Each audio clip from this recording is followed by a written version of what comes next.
Thank you so much. Thank you. Ladies and gentlemen, good morning. I begin today in the memory of my fallen compatriots, the heroes of my country who have fought, bled, and died, not only for their own freedom and for the liberation of Iran from the clutches of an evil, depraved regime that has held us hostage for 47 years, but for the freedom, peace, and security of the world.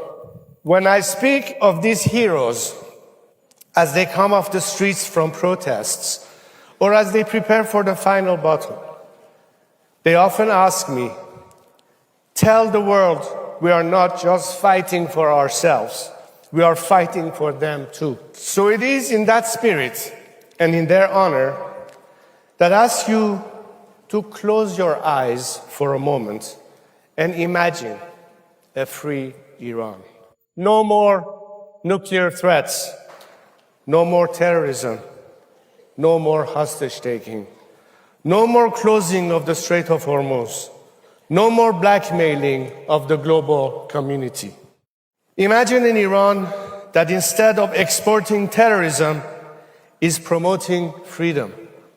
Freedom to its people, stability to its neighbors, national security and economic opportunity for the United States and the free world. Can you imagine Iran going from death to America to God bless America?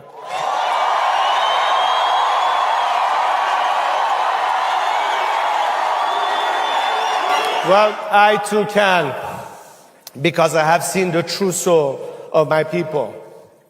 Let's remember, on 9/11, one of America's darkest hours, when your enemies, and even some who claimed to be your friends, celebrated those horrific attacks, the Iranian people did something the world wasn't supposed to see.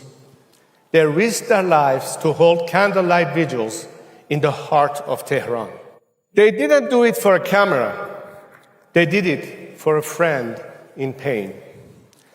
That is the true face of Iran. Unlike the regime that worships death and destruction, the Iranian people celebrate life and liberty. That's why I can imagine an Iran that exports engineers instead of extremists, startups instead of suicide bombers, energy instead of hatred. I can imagine a Middle East where Iran is no longer a source of chaos, but an anchor of stability. An Iran that does not fear its people, doesn't threaten its neighbors, doesn't isolate itself from the world. Imagining this is not difficult, because this is exactly what Iran once was and what it can be again. When Iran is free, the Middle East changes. When Iran is free, America regains a great friend. A free Iran represents the single largest untapped economic opportunity of the 21st century. A nation of 93 million people, highly educated, entrepreneurial, and pro-West, finally unleashed. Over the next decade alone, a strategic U.S.-Iran partnership could generate more than $1 trillion for the American economy. Imagine a new Middle East where Iran is a friend of Israel, where the Abraham Accords are extended into the Cyrus Accord. Named for Cyrus the Great, the Iranian king who issued the first Charter of Human Rights and whose vision of religious tolerance inspired Thomas Jefferson. Today, the Islamic Republic tramples upon Iran's millennia-old legacy of tolerance for religious minorities and wages war on them. In a country with the fastest rate of growth of Christianity in the world, the regime and its IRGC storm into and ransack underground house churches, detain and torture pastors, and persecute and execute evangelists and Christian converts. This is the Islamic Republic, not the true Iran, not the vision we have for the future. Under this vision, Iran, the United States, Israel, and our Arab neighbors are bound together in peace and prosperity rather than conflict and terror. The Middle East will be able to handle our own affairs and manage our own backyard, when we can put an end to the endless wars and allow our American friends to bring back their sons and daughters in uniform and focus where they want to, back home. A free Iran is not a fantasy. A free Iran is within reach right now. But as we all know, freedom never comes free. My compatriots have shown this. They are not asking for a handout, and they do not expect their freedom to be handed to them on a silver platter. The Iranian people have already paid an unimaginable price for their liberty. In January of this year, I called on my compatriots to go out and protest against the regime that has oppressed them for 47 years. Millions of them responded, igniting the largest wave of protests in Iran's modern history, sweeping every single one of our 31 provinces. On January 8th at 8 o'clock, they took their lives in their own hands and took to the streets to fight against the occupying regime. At that exact moment, Khamenei, Larijani, Ghalibaf, and the rest of their mafia shut off the internet. Under the cover of darkness and with a depravity that shocked the world, they massacred more than 40,000 Iranians and injured over 300,000. They did not stop their terror on the streets. Wounded protesters were hunted down in hospital beds and shot in cold blood. Men and women were raped in secret prisons. Even nurses, ambulance medics, and doctors who dared to help protesters were tortured, raped, and killed. Families were forced to search through thousands of unmarked body bags, and the regime even charged grieving parents for the bullets used to kill their own children. To this day, mothers still search for their sons, and daughters still ask where their fathers will come home. To this day, 29 days to be exact, Iranians have been cut off from the world with almost no access to the internet. Fearful of my courageous compatriots, Khamenei Jr. and his cabal of criminals have dragged Iran from the 21st century to the dark ages.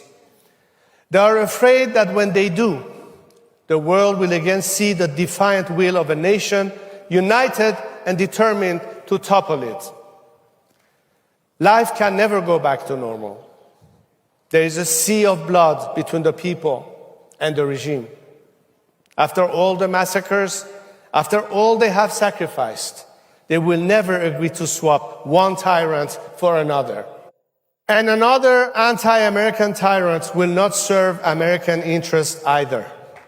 The only thing that the remnants of this regime can be relied on to do is to buy time, to cheat, and to steal. They will never be honest or true partners for peace. President Trump was right when he said, "We don't want to come back every 2 years." But if a faction of the regime is left in power, that is exactly what will happen. It will buy time. It will pretend to negotiate. And then it will return to its old jihadist ways of threatening America, its security, and its interests.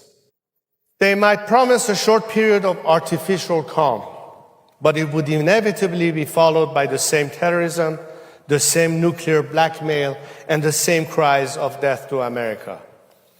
Because the truth is simple. The Islamic Republic cannot reform itself. You cannot reform a snake. Venom is in its DNA. This extends to the corrupt and brutal thugs of the IRGC, because the IRGC is not Iran's national army. Indeed, it does not even have the word Iran in its name. It is the Islamic Revolutionary Guard Corps. It serves its own poisonous ideology of terror and not Iran's national interests. So it can certainly never be a partner to serve America's interests. The only path to lasting peace and stability runs through a clean break with this regime. For the first time in 47 years, President Trump's strategy has given us a real chance to achieve that outcome. For decades, every American president since Jimmy Carter chose to try to manage this looming threat rather than resolve it. Each of them has failed. They have only made the problem worse. The result has been more dead Iranians and more dead Americans. So the mullahs operated on the assumption that America didn't have the stomach to confront them decisively.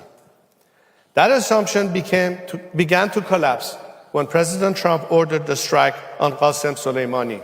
And once the myth of the regime's invisibility was shattered, possibilities began to move in a different direction. Operation Midnight Hammer and Epic Fury have done something extraordinary. The killing of Khamenei and many of his henchmen, the destruction of more than 80% of the regime's ballistic missile arsenal, and the obliteration of the nuclear sites have leveled the playing field. This did not happen by accident. It happened because of President Trump's resolve and the courage of American troops. And on behalf of millions of Iranians, we thank them. Their sacrifice was not in vain. For the first time in nearly half a century, the Iranian people have a fighting chance to end this regime of terror and chaos. The regime's repressive machine has been degraded, its terror network cut off, and its leadership decimated. But for this all to be worth it, the sacrifices of both Americans and Iranians, for the goodwill between our two people, which you see on vibrant display here today, to continue, we must finish the job. This regime in its entirety must go. If we do not finish the job and leave a rump of the regime in place, the threat posed by this Islamic Republic will not be solved. It will only be made worse. Those who have spent 47 years sowing chaos cannot be trusted to bring about stability. Terrorists cannot be trusted to bring peace. If they are left in place, they will bring only more of the instability, chaos, and destruction they have brought for 47 years. They are not pragmatists. They are thugs. They are not deal makers. They are agents of chaos. But the other path, the path which finishes the job once and for all, will leave a legacy of peace and prosperity that historians and scriptwriters could only dream of. That legacy will belong to the heroic people of Iran and to the only president of the United States who had the courage and the character to see this mission through. Today, that is the precipice on which we stand, the precipice of true greatness. Iranians are ready to play their part. The final blow will be delivered by the people of Iran themselves.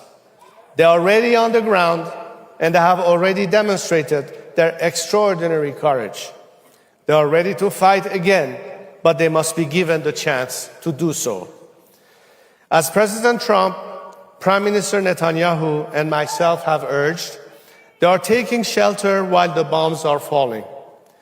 But when the right moment arrives, as in January, I will call on them to rise up again. And when they do, I have no doubt they will put an end to the dark chapter of the Islamic Republic once and for all, and reclaim their homeland, their dignity, and their future. But bringing down a regime is only the beginning. What matters next is whether the nation can unite around a leader with broad legitimacy. Across Iran and throughout the diaspora, millions of Iranians have called on me to lead the transition to democracy. I have accepted that call not to serve myself, but to serve my nation and my people. I have unified a broad coalition of dissidents, Republicans and monarchists, left and right, men and women of all ages, religions, and ethnicities. Even people who were former political opponents have joined the movement to free Iran under my leadership. Equally important, Iran's armed forces and bureaucracy will follow me. Thousands of the regime's military officials, some very senior, have signed their readiness to join me through a digital defection platform my team established several months ago. Many of these officials have refused to obey the orders to kill civilians during the January uprising. That's why the IRGC had to import thugs from Afghanistan, Iraq, and Lebanon to do the dirty work. With my leadership, they and others who don't have blood on their hands will play a role in stabilizing the country during the transition. Iran is not Iraq. We will not repeat the catastrophic mistake of de-Baathification. There will be no dissolution of bureaucratic institutions, no power vacuum, no chaos.